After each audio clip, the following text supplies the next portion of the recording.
Sesame Street, an American educational television show aimed at preschoolers, debuted on November 10, 1969 and quickly became the most popular children's show on television. The idea for the show started with a conversation between Lloyd Morissette and Joan Gans Cooney at a dinner party in 1966. Morissette mentioned that his 3-year-old daughter loved to sit in front of the TV every morning, but he worried that the programming was a wasteland of options and wondered if there could be a way to make a show both educational and entertaining to younger viewers. Thus, Sesame Street was born. In the many years since, the creators have used Sesame Street to address controversial and difficult topics like diversity and the spread of HIV and AIDS. Despite some backlash over the years, the show's creators have continued to help young children process challenging topics, changing children's television forever. According to Joan Cooney, creator of Sesame Street, children's programming prior to her show consisted of slapstick, cheap cartoons, a lot of kind of pie-in-your-face violence. It was terrible, it was a disgrace. Shows like Captain Kangaroo, though age-appropriate, had not become must-see TV. Bozo and Romper Room presented dumbed-down fun. Lloyd Morissette's story sparked something in Joan Cooney, and she began to investigate how education could be packaged into entertaining children's shows. Cooney's opinion was that TV shows targeted towards children should prepare them not only for school but the real world as they grow up. Cooney, using her bachelor degree in education and her study television and preschool education, started the Children's Television Workshop 2 years later in 1968 with an $8 million grant. Using $4 million, the first show funded was Sesame Street, which paired Cooney's ideas with Jim Henson's Muppets. Quickly, Sesame Street became a must-see children's show with over 74 million Americans watching. Sesame Street was started in the late 1960s, around the same time as the Civil Rights Movement. In the 1960s, things were beginning to seriously change for African Americans in the United States. They were beginning to get equal rights due to the influence of Martin Luther King Jr. and his I Have a Dream speech. This led to the Civil Rights Act of 1964. Some people didn't agree with everyone becoming equal. This started protests and groups like the KKK formed. The KKK is a white supremacist group that were beginning to riot. Bombings, shootings, and beatings were extremely common as more African Americans protested against discrimination in the South. In 1964, 3 young civil rights activists were working to register black voters in Mississippi. On their way back, they were pulled over by the sheriff, who was a member of the local Klan. The sheriff held them in custody, and he and other members of the Klan killed Michael Schwerner, Andrew Goodman, and James Chaney. All throughout America, African Americans were harassed, injured, and even killed. Sesame Street creators wanted to show young children that all people could live together in peace, to teach them that everyone is the same. As Sesame Street began to get more popular, the creators felt it would be beneficial to children if the Muppets began to talk about more than just numbers and shapes. Aaliyah Wong says the creators wanted to teach that it was okay to be different, that everyone struggles and develops in their own way. Sesame Street began with an extremely diverse cast. David Kleeman, executive director of the American Center for Children in Media, says that it was intentional from the beginning to show different races living together. They were conscious of the modeling that kids and parents would take away from that. According to Lisa Gernsky, in 1969, that was still a radical notion in some corners of the country. Here was a TV show putting African Americans on a level playing field with white characters, showing them not as servants or entertainers, but as equals. I am black.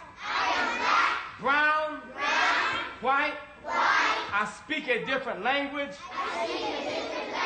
but I must be respected,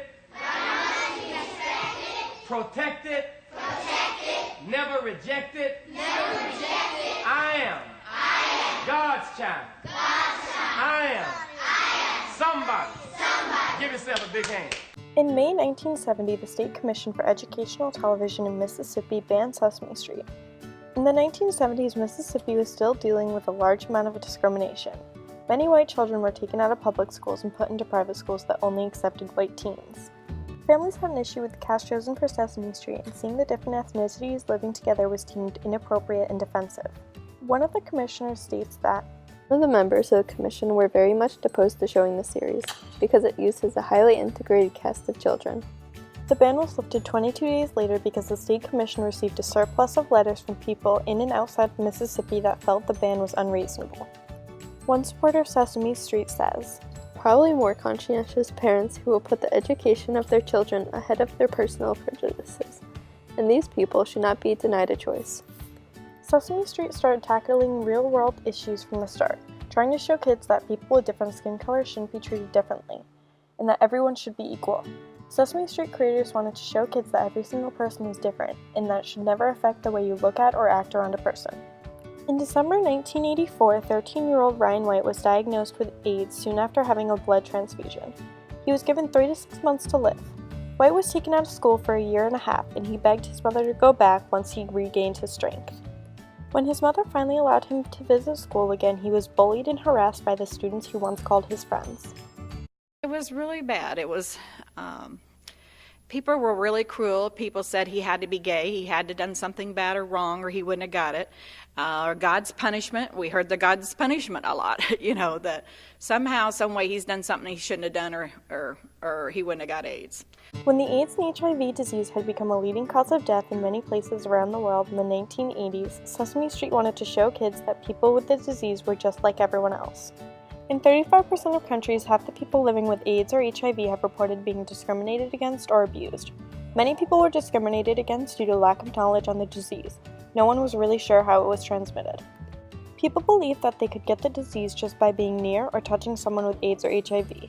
Sesame Street creators wanted to show kids that people with the disease were just the same. I don't want to play. Yini ungafuna ukudlala nathi namhlanje Kemi? Because the other children at school don't want to play with me because I'm HIV positive. But mina ngidlale ngedwa. Ngoba? They say they don't want to touch me because they think I will make them sick. Oh, but Kemi, we all know you can't get HIV just by touching someone or by being friends with them. In 2002, the show introduced a 5-year-old Muppet to South Africa named Cammy. Cammy was HIV positive due to mother-child transmission, and she talks about how her mother died of AIDS. After airing this episode, the producers received a large amount of angry letters from critics in South Africa saying that The show was promoting homosexuality and prematurely educating children on the disease.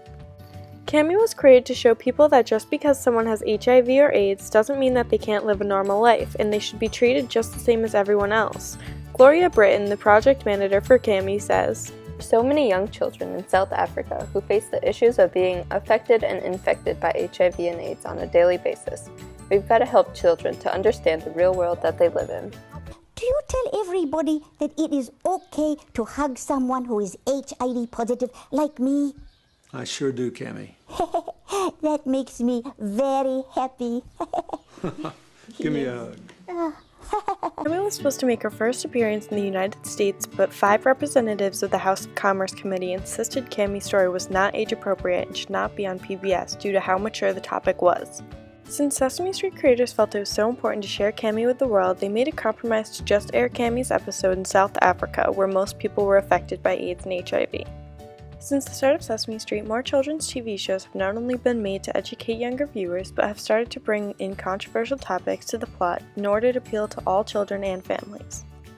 Many TV shows have developed since Sesame Street. Dora the Explorer and Go Diego Go have brought diversity into children's television by starring Hispanic characters, along with shows like Nickelodeon's The Loud House, featuring the first gay couple to appear on the network in the episode Overnight Success on June 6, 2016. Following this was an episode named Ellis for Love, where the 15-year-old character Luna confesses the crush she has on a female character named Sam. Without Sesame Street's decision to incorporate difficult topics into their show, TV for kids may not be the way it is today. In the 49 years since Sesame Street has been on television, it has educated children all over the world and prepared them for the academic and real-world challenges they will face in the future. Sesame Workshop has successfully produced not only the first educational children's TV show that talks about controversial topics, but a show that has been the most popular and loved children's television show to be accessible to all children.